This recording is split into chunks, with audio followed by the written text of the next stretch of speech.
Freehubs can cost a fortune, be a nightmare to track down, and some of them just don't even exist anymore. But what if I told you you could just repair your old one? Well, in this video, I'm going to show you exactly that.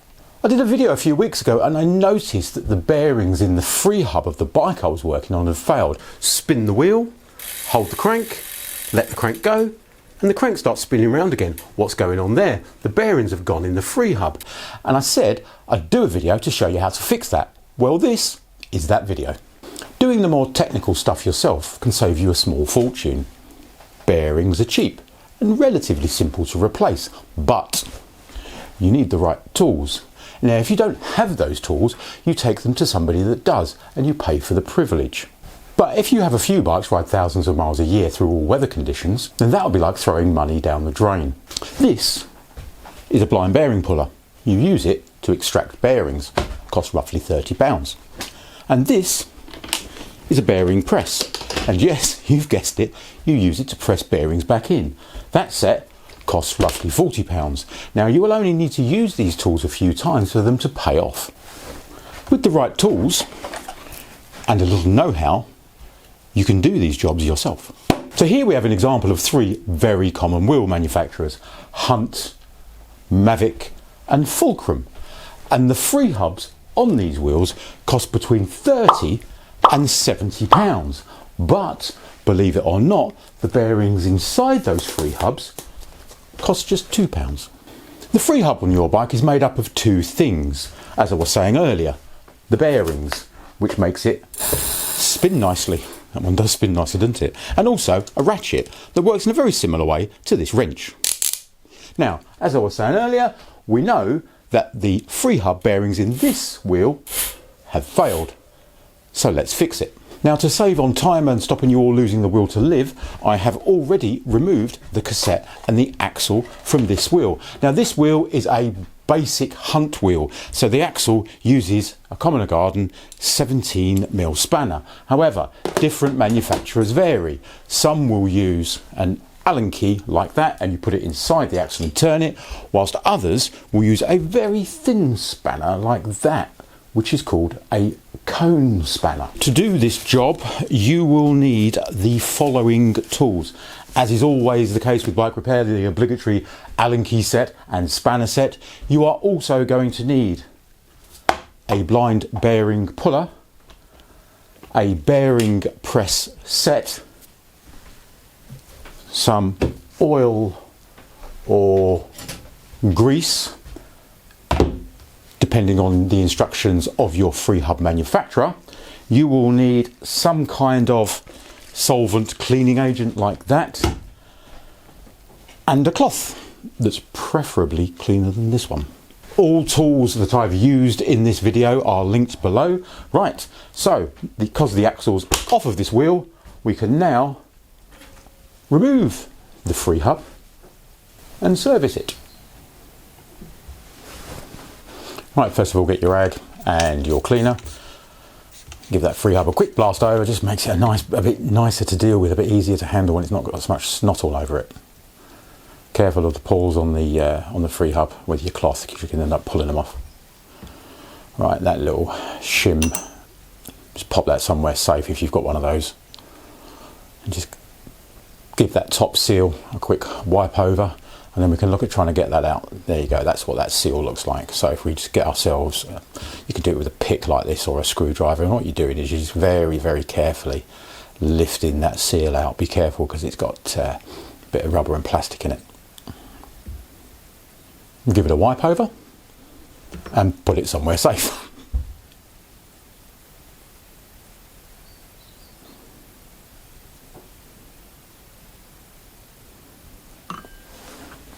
There you go, there is the first bearing, that's the top bearing, and that is the first bearing we're going to need to remove.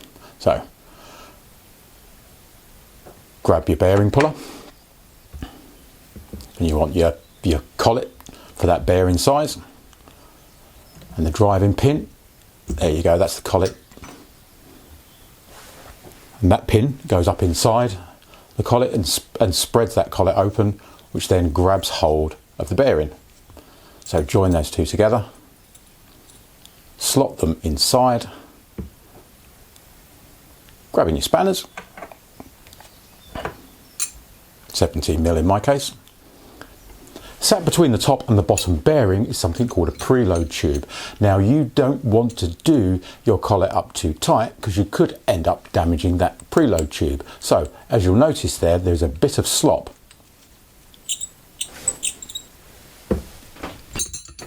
And what we now do is we get our collet and attach it to the bearing puller.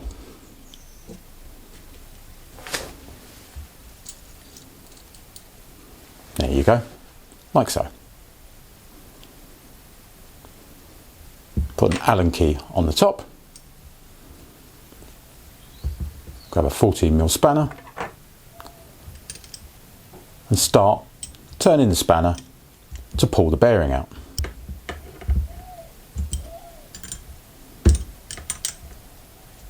And there we go, nice and easy. That is the top bearing pulled.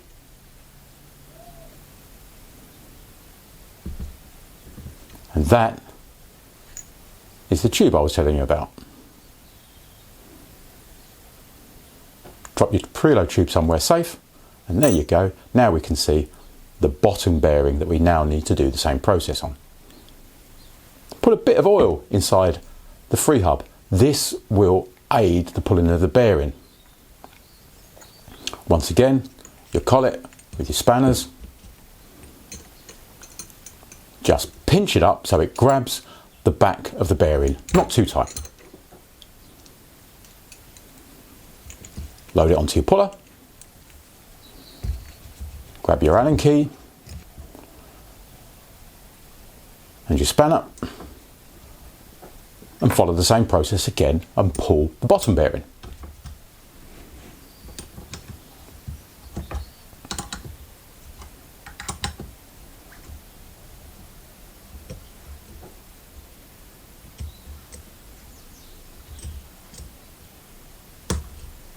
And there we go.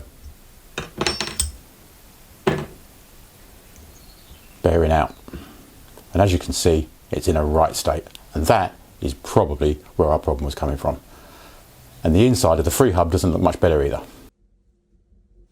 The best way to measure what bearings you need for your Freehub is to measure the one you took out. And the best way to do that is with one of these, a digital caliper. It's simple to use, cheap enough, and a simple one like this is more than adequate for measuring bicycle bearings. Right, so let's give it a go and see what size bearing that is. 15 by 28 by 7. So that makes this a 6902. If there are any workshop videos that you would like me to do, how do you do this, John? What about that, John? Stick a comment below. And now we can look at putting the new bearings back. Grab your bearing press and the correct drifts to match the bearings that you're pressing in. Sensible to get a little bit of grease, put a little bit of grease around the bearings just to aid installation.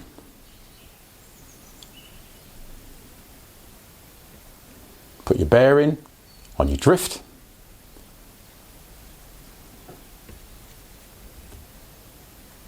Put your other drift onto the press.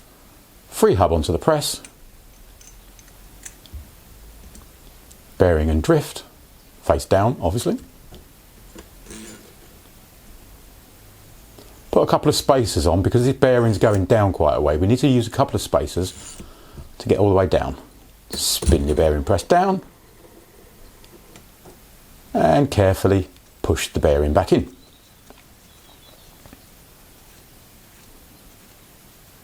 There you go, simple as that. One bearing done. Second bearing on the drift.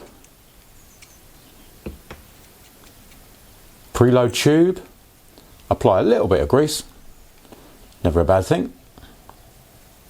And what you need to do with that preload tube is just sit that preload tube on top of the bearing inside the Freehub. That just sits lined up on top of the first bearing, like so. There you go.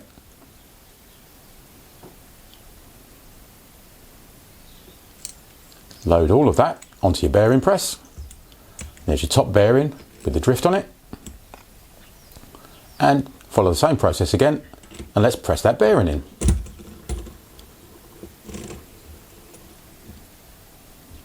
Few turns, and there we go, done. And that is the top and bottom bearing pressed in, like so. Simple as that. Bit of grease on the top of the bearing, just to protect it, and then smear it in with your finger. And then all we're doing is that rubber seal that we took off earlier. Make sure you did clean it before you put it back on. Apply a little bit of grease on it. And then just get that and press it back in. Grab your axle just to make sure that your axle passes through your Freehub and everything's lined up. You don't want to be putting it on the bike to find it doesn't line up. And there you go, job done. Returning your freshly refurbished Freehub back onto your wheel without giving the pawls a bit of TLC would be bad form. So let's quickly do that before we put it back on. And to do that, we are going to need a 1.5mm Allen key, either a small screwdriver or a pick. We will need a cloth and a brush, some kind of degreaser type stuff, and a tub, and depending on your Freehub manufacturer, either some oil or some grease. Grab a bit of your cleaning agent and squirt it into your tub.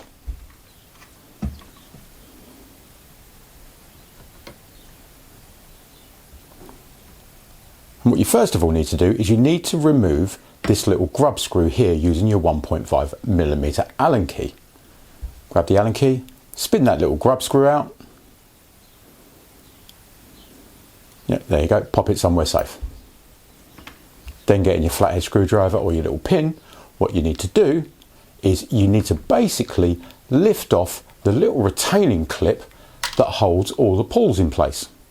Pick that off, pop it into the tub along with the pawls and give them a good clean.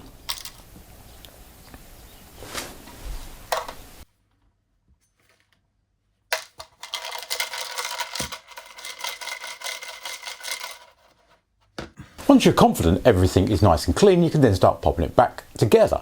Little top tip for you here, apply just a small amount of grease to where the pawls sit, and this will help to hold those pawls in place, and you can confidently move it around and rotate it knowing that they won't drop off.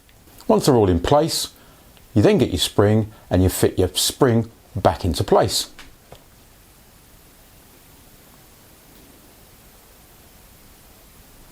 Once you're confident everything's back where it needs to be, grab your 1.5mm Allen key and put the grub screw back into place.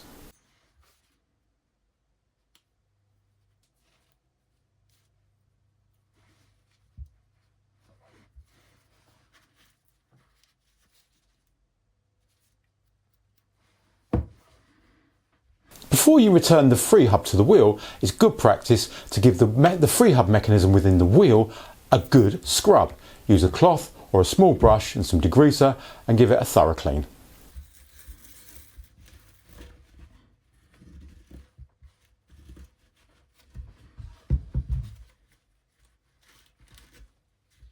The only thing you need to do before you refit your freshly refurbished Freehub is to check with your manufacturer as to whether you are supposed to use grease or oil on the pawls. This one is a hunt wheel, so it is grease, and here it is, all finished and back on the bike and ready for thousands more miles. Now, if you'd like to watch some more workshop videos where I use those bearing press tools, then check out that video up there. Or alternatively, if you want some tips on hydraulic brakes, check out that video down there. Thanks for watching.